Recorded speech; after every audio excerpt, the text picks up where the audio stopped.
भारत माता की, भारत माता की। उत्तरायणी कौथिक महोत्सव के आज समापन अवसर पर आज के कार्यक्रम में जिनका हमको विशेष सानिध्य और मार्गदर्शन आशीर्वाद प्राप्त हुआ, उत्तराखंड राज्य के पूर्व मुख्यमंत्री, महाराष्ट्र के और गोवा के राज्यपाल, पद्म भूषण से सम्मानित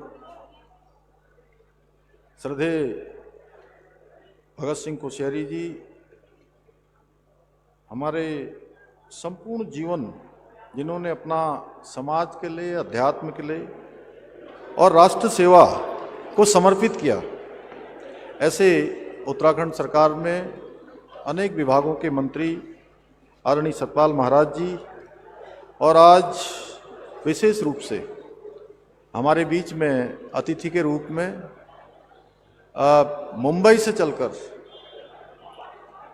हम सब के बीच में हम सब का उत्साहवर्धन करने के लिए हमारे बीच में पधारे हैं, जिन्होंने अपनी सृजनात्मक लेखनी से साहित्य की समृद्ध परंपरा को आगे बढ़ाने वाले प्रख्यात गीतकार, पटकथा लेखक, कवि एवं केंद्रीय फिल्म प्रमाणन बोर्ड के अध्यक्ष पद्मश्री प्रसून जोशी जी, और कार्यक्रम में उपस्थित हमारे संगठन मंत्री आदरणीय अजय जी, माननीय विधायकगण अनिल नौटियाल जी, गोपाल राम टमटा जी, दुर्गेश्वर लाल जी, सुरेश चौहान जी, सुरेश गढ़िया जी, उमेश शर्मा काऊ जी, खजान दास जी, राजकुमार पौरी जी, गजपाल वर्तवाल जी, मेयर विकास शर्मा जी, पुलिस महानिदेशक श्री दीपम सेठ जी, एवं यहाँ पर उपस्थित हमारे सभी महानुभाव, मुकेश कुमार जी, सुरेश जी, विनय रोहिला जी, गणेश जोशी जी लखनऊ से आए, गुलाटी मैडम हमारी, और दीदी हमारी विनोद उनियाल जी, मधु भट्ट जी। अब मैं सबका नाम लूँ तो बहुत मतलब लगभग सभी को मेरा परिचय है आप सबके बीच में काम करते करते, और इस पूरे कार्यक्रम का जिन्होंने पूरी टीम के साथ, पूरी टीम आयोजक मंडल जिन्होंने कौथिक महोत्सव का आयोजन किया, गीता जी और उनकी पूरी टीम, मैं आज के इस अवसर पर कार्यक्रम में उपस्थित हमारे समस्त लोक कलाकार जिन्होंने अनेक अनेक स्थानों से आकर अपनी यहाँ पर बहुत शानदार प्रस्तुतियाँ दी हैं, और मैं उन सभी को बहुत बधाई देता हूँ, क्योंकि सबके ऐसे प्रयास, एक नया प्रयास यहाँ पर किया, क्योंकि भगवान उत्तरायण के, सूर्य के उत्तरायण में आने के बाद सभी अच्छे काम शुरू होते हैं, देवताओं के दिन शुरू हो जाते हैं, मंगल कार्य प्रारंभ हो जाते हैं। तो ये भी एक मंगल कार्य 5 तारीख से प्रारंभ होकर आज 8 तारीख हो गई, लगातार 4 दिनों तक चला है। और इसमें जो सबसे अच्छा उत्तराखंड की समृद्ध सांस्कृतिक विरासत, उसको यहाँ पर फिर से उसके विस्तार के लिए, उसके संवर्धन के लिए सभी प्रकार की जो हमारी संस्कृतियाँ हैं, कुमाऊनी, गढ़वाली, जौनसारी, पंजाबी, हमारी गोरखाली, अनेक जो भी संस्कृति उत्तराखंड के अंदर है, उन सभी को एक मंच देने का काम हुआ। इस आयोजन में आप सभी बड़ी संख्या में उपस्थित हुए, बहुत सारे लोग मैं देख रहा हूँ अनेक अनेक स्थानों से यहाँ पर आए हैं। मैं आप सभी का आज के इस समापन अवसर पर आप सबका हृदय से स्वागत करता हूँ, आप सबका अभिनंदन करता हूँ। और ये बहुत हर्ष का विषय है कि सेवा संकल्प फाउंडेशन के द्वारा आयोजित इस महोत्सव के माध्यम से मुझे भी हमारी लोक संस्कृति के सभी आप सभी संभावकों के बीच में इस कार्यक्रम में उपस्थित होने का अवसर प्राप्त हुआ है। और ये महोत्सव हमारी नई पीढ़ी को, आने वाले हमारे भविष्य के कर्णधारों को अपनी समृद्ध लोक सांस्कृतिक परंपराओं से जोड़ने का कार्य कर रहा है, पुनीत कार्य कर रहा है। इस महोत्सव के सफल आयोजन के लिए मैं सेवा संकल्प फाउंडेशन और इसके संस्थापक के रूप में गीता जी को और उनकी पूरी आयोजन समिति को, जिसमें अनेक लोगों ने, मैं तो देखता था क्योंकि रोज मैं आता जाता था, तो मुझे अक्सर ये पूरी टीम दिखाई देती थी। मेरा कोई विशेष योगदान नहीं है उसमें। और इन लोगों ने बहुत, मैं देखता था जैसे कि कोई परीक्षा होने वाली है, जैसे परीक्षा की तैयारी करते हैं हमारे परीक्षार्थी, हमारे बच्चे या छात्र छात्राएं, उस प्रकार से इन्होंने तैयारियां की हैं। इसके लिए मैं पूरी टीम को हृदय से साधुवाद एवं बधाई देता हूं। और ऐसे आयोजनों के माध्यम से हमारी जो समृद्ध लोक कलाएं हैं, पारंपरिक वेशभूषा है, हस्तशिल्प है और कारीगरी है, उस सभी को बहुत नज़दीक से जानने का, समझने का मौका मिलता है। साथ ही अभी हम देख रहे थे बहुत सारी चीज़ें हम ही भूल गए, जो हमारी विरासत हमारी पूर्वजों के द्वारा स्थापित की गई थी, वो धीरे धीरे विलुप्त हो रही है। धीरे धीरे उसमें न्यूनता आ रही है। उसका कैसे संवर्धन हो, कैसे वो पीढ़ी दर पीढ़ी आगे बढ़े। और इसमें हमारे जागर, बेड़ा, मांगल, खुदेड़, चौपाटी जैसे पारंपरिक लोक गीतों के साथ साथ छोलिया, पांडव, झोला छपेड़ी जैसे लोक नृत्यों को भी यहाँ पर देखने को और सुनने का सौभाग्य मिला। और मैं जब यहाँ आ रहा था तो अनेक मैं स्टॉलों को देखता हुआ यहाँ पहुँचा, तो इसमें मैंने देखा कि पारंपरिक हस्तशिल्प, जैविक उत्पाद, उत्तराखंडी व्यंजनों का सुंदर प्रदर्शन यहाँ पर किया गया है। इन सभी को भी एक स्थान मिला है, उनकी प्रतिभाओं को लोगों को देखने का अवसर मिला है, उन सभी को अपनी प्रतिभाओं का प्रदर्शन का अवसर मिला है, जिसे लोगों ने भी खूब सराहा है। भाइयों बहनों, आज आदरणीय प्रधानमंत्री श्री नरेंद्र मोदी जी के कुशल नेतृत्व में एक और जहां हमारी समृद्ध सांस्कृतिक परंपराओं के संरक्षण और संवर्धन की दिशा में बहुत सारे कार्य किए जा रहे हैं, वहीं vocal for local, make in India, made in India, startup India जैसी पहलों के माध्यम से आत्मनिर्भर भारत के स्वप्न को साकार करने की दिशा में ठोस तरीके से काम किया जा रहा है। आदरणीय प्रधानमंत्री जी के मार्गदर्शन में और उनकी प्रेरणा से हमारी सरकार भी राज्य में विभिन्न महत्वपूर्ण योजनाओं और नीतियों को सफलतापूर्वक आगे बढ़ा रही है, जिससे कि राज्य का हमारा समग्र विकास सुनिश्चित किया जा रहा है। एक जनपद दो उत्पाद योजना हो या हाउस ऑफ हिमालयाज ब्रांड हो, इन सभी के माध्यम से। और जब मैं हाउस ऑफ हिमालयाज ब्रांड और अपनी माताओं के द्वारा, अपनी बहनों के द्वारा जो अनेक प्रकार के आज उत्पाद बनाए जा रहे हैं, उनके स्वयं सहायता समूह की बहनों के द्वारा बनाए जा रहे हैं, और मैं जिस कार्यक्रम में भी पहुंचता हूं, सच में मेरी ऊर्जा वहां पहुंचते ही दुगना हो जाती है जब मेरी बहनें मुझसे मिलती हैं और कहती हैं कि अब हमको जो है हमारे जो उत्पाद हैं उनके लिए विपणन का अवसर मिल रहा है।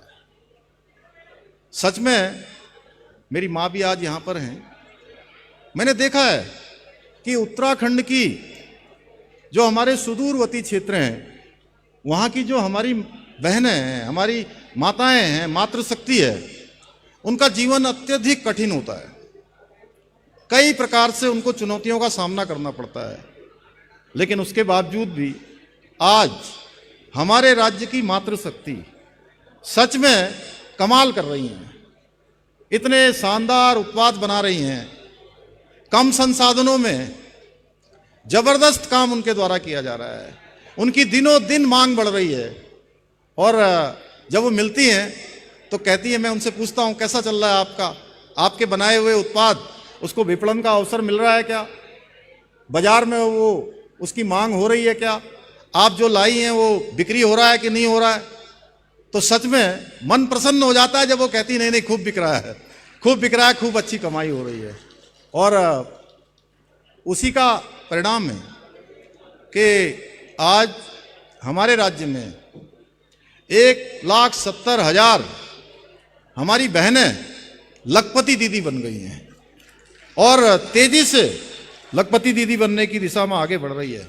इसके साथ ही हम अनेक कार्यों को और भी आगे बढ़ा रहे हैं, चाहे वो स्टेट मिलेट मिशन हो, फार्म मशीनरी बैंक हो, एप्पल मिशन, कीवी मिशन, नई फिल्म नीति, नई पर्यटन नीति, वेड इन उत्तराखंड, सौर स्वरोजगार योजना जैसी पहलों के माध्यम से हम अनेक प्रयास कर रहे हैं। इन्हीं प्रयासों का परिणाम है कि विभिन्न चुनौतियों का सामना करते हुए भी बीते 4.5 वर्षों में हमने अनेक उल्लेखनीय उपलब्धियां हासिल की हैं, जिसकी गूंज आज पूरे देश में सुनाई देती है। अलबत्ता मुझे कहना नहीं चाहिए, लेकिन मैं कहता हूं, अनेक समय पर हमको बहुत नकारात्मक माहौल का सामना भी करना पड़ता है, लेकिन उसके बावजूद भी हमारा राज्य आज हिंदुस्तान के उन राज्यों की श्रेणी में आ गया है, जब भारत में कभी उनकी गिनती होती है तो कहीं ना कहीं हमारा नाम अवश्य आ जाता है और अग्रणी राज्यों की सूची में आता है। बहुत सारे विषय हैं कि जैसे अभी हाल ही में पलायन निवारण आयोग की रिपोर्ट, जिसमें रिवर्स पलायन हमारा 44% की उसमें उल्लेखनीय वृद्धि दर्ज की गई है। किसानों की आय बढ़ाने में देश भर में हमने पहला स्थान प्राप्त किया है। इसके साथ ही युवाओं को रोजगार देने के अवसर में भी हम देश के अग्रणी राज्यों के रूप में उभरे हैं। इतना ही नहीं, ईज ऑफ डूइंग बिजनेस में उत्तराखंड को अचीवर्स स्टार्टअप रैंकिंग में लीडर्स की श्रेणी प्राप्त हुई है। इसी प्रकार राज्य की सिंगल विंडो सिस्टम, इसमें भी टॉप अचीवर्स श्रेणी में हमको पुरस्कृत किया गया है। नीति आयोग भारत सरकार की 2023-24 सतत विकास के लक्ष्यों को हासिल करने के इंडेक्स में पूरे देश के अंदर हमको पहला स्थान प्राप्त हुआ है। जब मैं ऐसे ही मैं भी कहता हूं, मेरे जैसे हमारे सभी साथी लोग भी कहते हैं, तो इसमें जब सतत विकास के लक्ष्यों की बात होती है तो उसमें कई सारे मानक होते हैं कि हमने पेयजल के क्षेत्र में काम किया है, हमने सड़कों के क्षेत्र में काम किया है, हमने अच्छी व्यवस्था बनाने का काम किया है, हमने अनेक प्रकार के नवाचार किए हैं, जिसको भारत सरकार के नीति आयोग ने सराहा है, हमको प्रोत्साहित किया है। राज्य में खनन तत्परता सूचकांक में उत्तराखंड को श्रेणी सी में देश में दूसरा स्थान मिला है, जो हमारे संसाधनों के पारदर्शी और सक्षम प्रबंधन का प्रमाण है। और भारत सरकार ने हमको एक बार नहीं, 2 बार इस खनन के क्षेत्र में अच्छा काम करने के लिए 100 रुपए की धनराशि देकर प्रोत्साहित करने का काम किया है। निर्यात तैयारी सूचकांक में भी पूरे देश के अंदर हमारे जैसे हिमालयी राज्यों की श्रेणी में हमारे राज्य को पहला स्थान प्राप्त हुआ है। लॉजिस्टिक परफॉर्मेंस में भी उत्तराखंड को अचीवर श्रेणी में स्थान मिला है, जिससे ये सिद्ध होता है कि हमारा राज्य अब तेज, सुविधाजनक, बेहतर संकर व्यवस्था का प्रतीक बन गया है। इसके अलावा राष्ट्रीय मतदाता दिवस पर सर्वोत्तम निर्वाचन प्रथाओं के लिए मिला पुरस्कार उत्तराखंड के अंदर, जो पारदर्शी और निष्पक्ष निर्वाचन व्यवस्था है, इसकी प्रतिष्ठा को भी साबित करता है। पर्यटन के क्षेत्र में उत्तराखंड ने नई बुलंदियां छी हैं। पिछले 1 वर्षों का आंकड़ा बताता है कि 6 करोड़ से ज्यादा पर्यटक हमारे राज्य के अंदर आए हैं, जो एक बहुत बड़ा रिकॉर्ड है।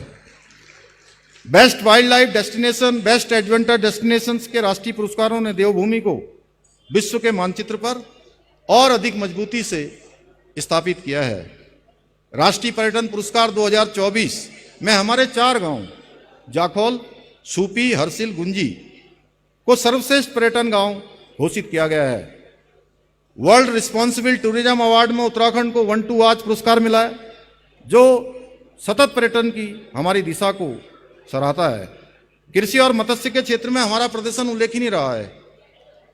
2024 में मत्स्य विकास में उत्कृष्ट प्रदर्शन करने के लिए हमारे राज्य को सर्वश्रेष्ठ राज्य का राष्ट्रीय पुरस्कार प्राप्त हुआ है। इसके साथ ही विगत माह हैदराबाद में आयोजित हुआ अंतर्राष्ट्रीय विमानन सम्मेलन, उसमें भी हमारे राज्य को best state for promotion of aviation ecosystem सम्मान से सम्मानित किया गया है। इन उपलब्धियों के माध्यम से उत्तराखंड ने यह सिद्ध किया है कि यदि नियत साफ हो, नीतियां स्पष्ट हों और जनता जनार्दन का समर्थन प्राप्त हो तो हमारा प्रदेश प्रत्येक क्षेत्र में नई मिसाल कायम कर सकता है, बुलंदियों को छू सकता है, हिंदुस्तान का श्रेष्ठ राज्य बन सकता है। ये केवल उपलब्धियां नहीं है बल्कि हमारी नीतियों पर जनता के विश्वास की मोहर है।